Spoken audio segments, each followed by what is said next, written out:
How to Kill Your Players CR 1/8 edition, just using the monster manual. Let's start with kobolds. Kobolds are a fun creature to use because they have a disadvantage and they have an advantage. Also, they only have 5 hit points with an AC of 12. Kobolds are fun for your party to engage with, especially at lower levels, because they can be killed with one hit. This is fun for players, so throw lots of kobolds at your players. Also, put them in a situation to where there are bright parts of sunlight shining through the trees or into the cave and dark spots elsewhere. This will allow your players to position themselves in the bright sunlight, giving the kobolds disadvantage on striking them or if they have to move into them. At the same time, their pack tactics, putting them side by side, can negate that disadvantage. So, in the case of kobolds, if you are in bright sunlight, 2 kobolds standing side by side neither have disadvantage or advantage because they cancel each one another out. Kobolds are a blast for your players to fight because of this. You can use them tactically as well as they are not dumb creatures. Kobolds have an intelligence of 8, so let them plan traps, let them be intelligent, and let them actually fight your party as if they were an intelligent band of beings, not mindless zombies or mindless creatures. Merfolk are next. Merfolk are fun if you're using shallow water. Put your players in an environment that's surrounded with intertwining tails of shallow water, up to 5 to 10 feet. Merfolk can move through these at 40 feet, while your players that don't have a swim speed may struggle. But also, merfolk can move on land at 10 foot. Overall, you do have melee attacks and ranged attacks with merfolk, so they can throw from the distance from the water or come out of the water to attack your players. Merfolk are ideal because they have an AC of 11, making them easy to hit, but a hit points of 11, usually meaning at lower levels, 1 to 3rd level, unless someone's using sneak attack or great weapon master, they are going to take more than just 1 hit. At the same time, they are highly mobile. So, in an environment that actually uses water, merfolk can be a whole lot of fun. Another one that I love is Bloodhawk. Bloodhawks are something that I usually pair with bandits, which we'll get to in a second, because Bloodhawks have pack tactics. Also, they have an intelligence of 3. Now, here's the thing with the Bloodhawk. They do have an AC of 12, making them fairly easy to hit, but they have a hit points of 7, just out of the range for some of your weaker party members for killing with 1 blow, but still low enough that they can be taken out quickly. The pack tactics makes them very good beneficiaries if you are dealing with bandits. Example, you have a bandit attacking front lines and you have an archer in the back and then a Bloodhawk as a third party member. That Bloodhawk can swoop up, get pack tactics, and their beak actually does decent damage. Approximately 1d4 plus 2, usually averaging about 4 hit points per hit. So not enough to drop your party, but definitely enough to make it a nuisance. Bloodhawks are amazing cohorts to other bandits, other creatures that you may put that are also intelligent. So you can use Bloodhawks to increase the action economy, but still have a low enough hit points that it actually allows the party to still kill it. Next, we're moving on to bandits.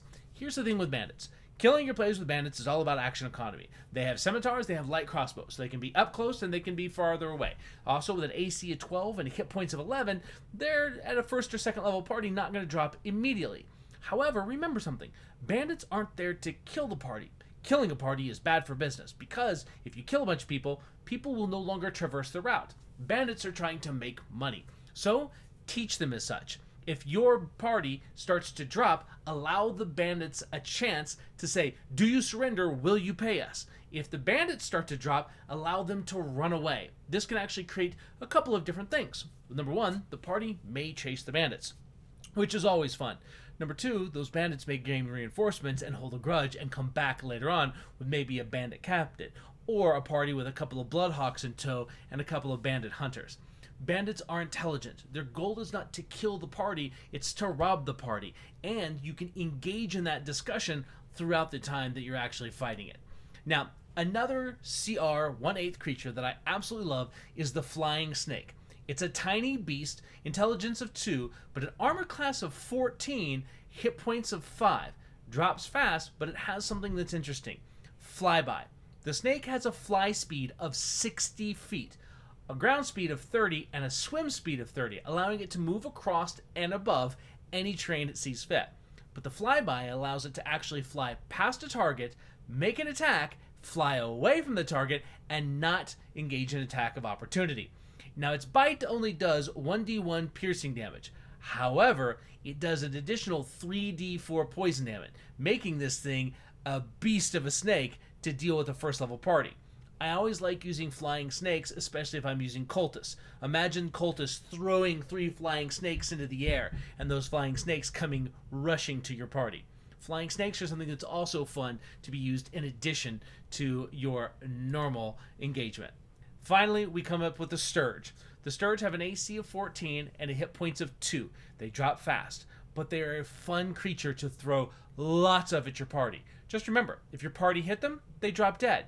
However, when the Sturge attacks, they have a +5 to hit, and they hit for 1d4 plus 3 piercing damage. Now, that's not the best part. At the start of their next turn, the target loses 5 hit points, 1d4 plus 3. You'll notice there's no tack needed. They're already attached. So removing the Sturge is something that's incredibly important. Now, when the Sturge is attacked to your players, I like to say if another player takes as an action, they can remove the Sturge. However, if they attack the Sturge, whatever damage they do to the Sturge, they also do to the players.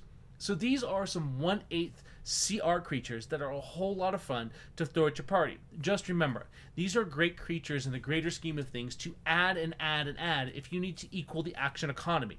From players 1 all the way up to level 6 or 7, these creatures can still do some damage. They have, a lot of them, pack tactics, poison damage, or additional features that make them so they can be devastating to a group of players even at higher levels. Remember, sometimes a high-level creature needs to be balanced with a couple of low-level swat-em-away minions, and these are great creatures to do that. See you on the other side, and best of luck having a great game.